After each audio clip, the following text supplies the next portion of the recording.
25th April 1941, the Crown Council formalized the elections of His new Royal Highness Prince Norodom Sihanouk as the new King of Cambodia.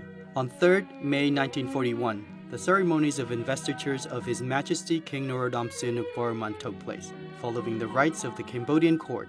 The actual coronation ceremony were held on 28th and 29th of October 1941.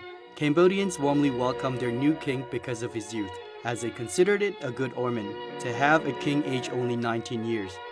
Above all, the new king conveyed the impressions of renovations and the symbols of change. On 31st May 1946, His Majesty promulgated an electoral law, allowing the elections by universal and direct suffrage of a consultative assembly charge to study a draft constitutions.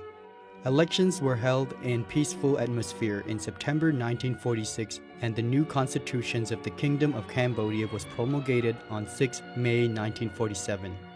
Cambodia's first constitution was inspired by the elaborate scheme of the provisional governments of the French Republic.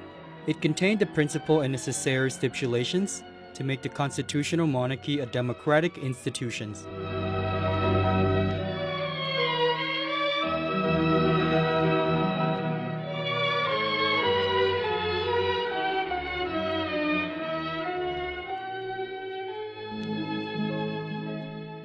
In 1949, His Majesty King Norodom Sihanouk Boroman was successful in convincing France to repeal the Treaty of 1863 and the Conventions of 1864, which were documents that established the French protectorate over Cambodia. The country then became a state associated to the French Union. But His late Majesty felt that the time had come for Cambodia to be independent, and in early 1953 set in motion what he termed the Royal Crusade for Independence.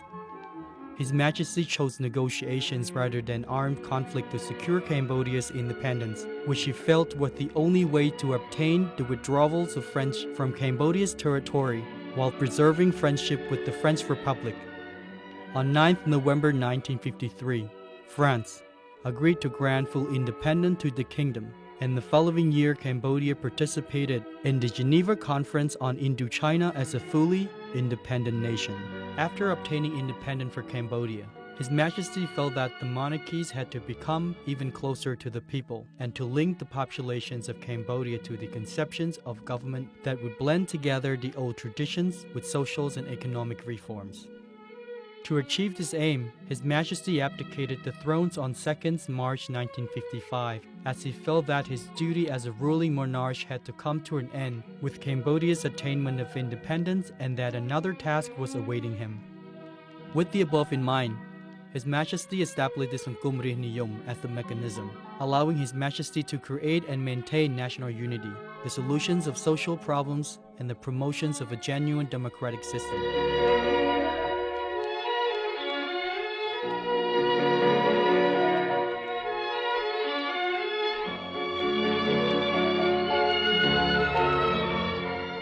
In February 1955, prior to his abdications, His Majesty visited India, where he discussed non-alignment and neutrality with Indian Prime Minister Jawaharlal Nehru.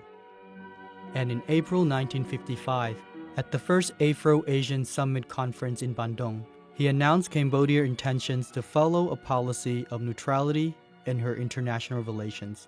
His Majesty explained in an article written for the U.S. magazine Foreign Affairs that neutrality has been imposed on Cambodia by necessity. Indeed, the country was wedged between two medium-sized nations of the Western Bloc, and it was only thinly screened by Laos from the scrutiny of two countries belonging to the Eastern Bloc, North Vietnam and the vast People's Republics of China. In His Majesty's view, Cambodia has no choice but to try to maintain an equal balance between the blocs. Answering criticism that Cambodia had recognized and established diplomatic relations with some communist country, including the People's Republics of China, which was isolated by the West at the time. His Majesty explained that Cambodia could not be taken seriously if Cambodia had persisted in maintaining diplomatic, commercial, and other relations exclusively with the Western Bloc of countries. In 1956, in Brioani, former Yugoslavia, His Majesty signed a charter establishing the movement of non-aligned countries, becoming the sixth co-founder of the movement.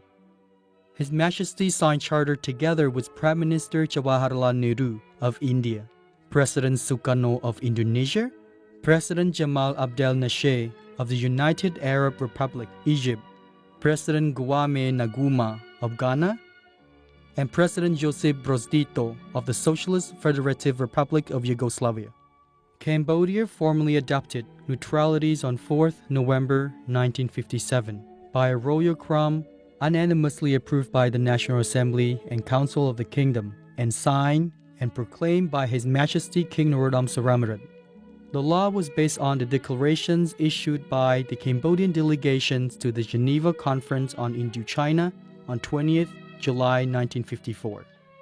The government of Cambodia will not join in any agreement with other states if this agreement entails for Cambodia the obligation to enter into any military alliance, not in conformity with the principles of the United Nations Charter, or as long as its security is not threatened, or the obligation to establish bases for military foreign forces on Cambodian territory. During the period which elapses between the date of the cessations of hostilities in Vietnam and that of the final settlement of the political problems in that country, the government of Cambodia will not solicit foreign aid in material, in personnel, or in instructors in the interest of the effective defense of its territory.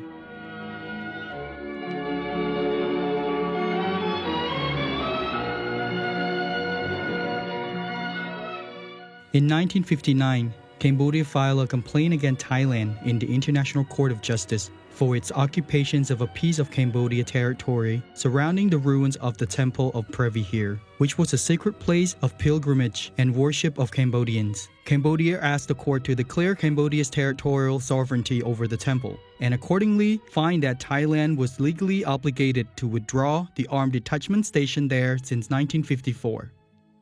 Thailand filed preliminary objections to the court's jurisdiction, which were rejected in the judgment given on 26 May 1961.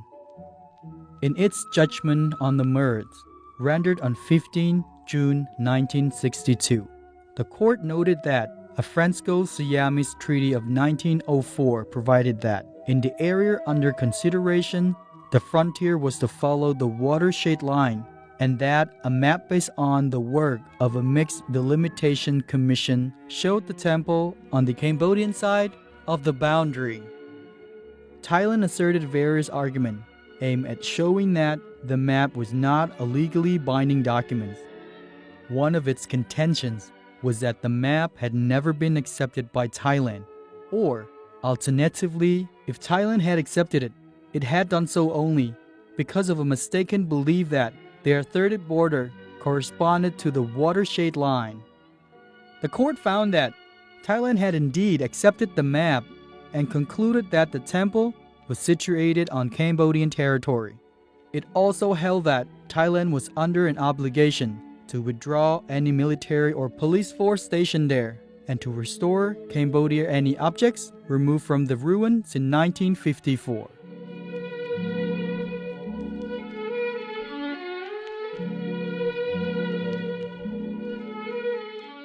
In March 1970, His Majesty visited the Soviet Union to request his Russian host to use their influence with the North Vietnamese to seize their infiltrations of several provinces of Cambodia.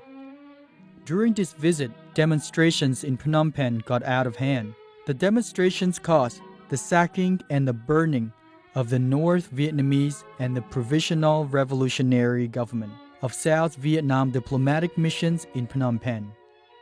On 18 March 1970, both houses of parliament were hastily summoned to a special session by General Lon Nol, the Prime Minister and Commander of the Army, and told to vote for the dismissal of His Majesty as the head of the state of Cambodia.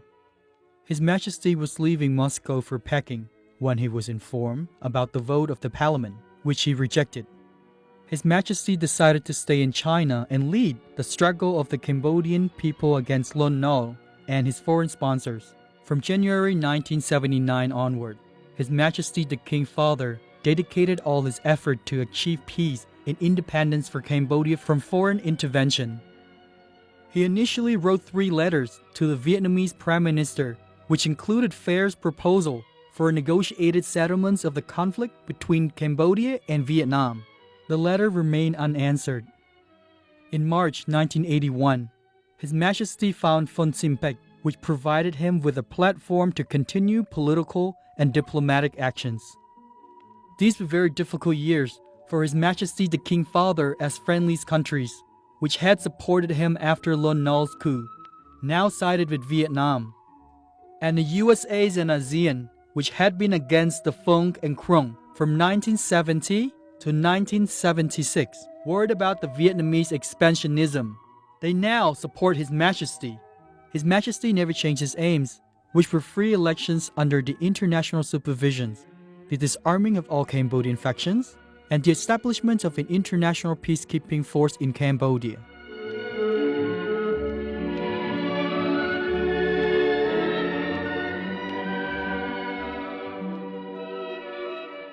His Majesty's Herculean task soon paid off, and more countries began to support his proposal for a peaceful settlement of the Cambodia-Vietnam conflict. In July 1986, China agreed to the proposed formations of a quadripartite government in Cambodia. This led His Majesty to initiate discussion with His Excellency Prime Minister Hun Sen of the People's Republic of Cambodia in December 1987. In July 1988, His Majesty was invited to the White House, and he received full support from the President Ronald Reagan of the USA. In early 1989, France decided to host the Paris International Conference on Cambodia, which led to the Paris Agreements of October 1991, closing a tragic chapter of Cambodia's history.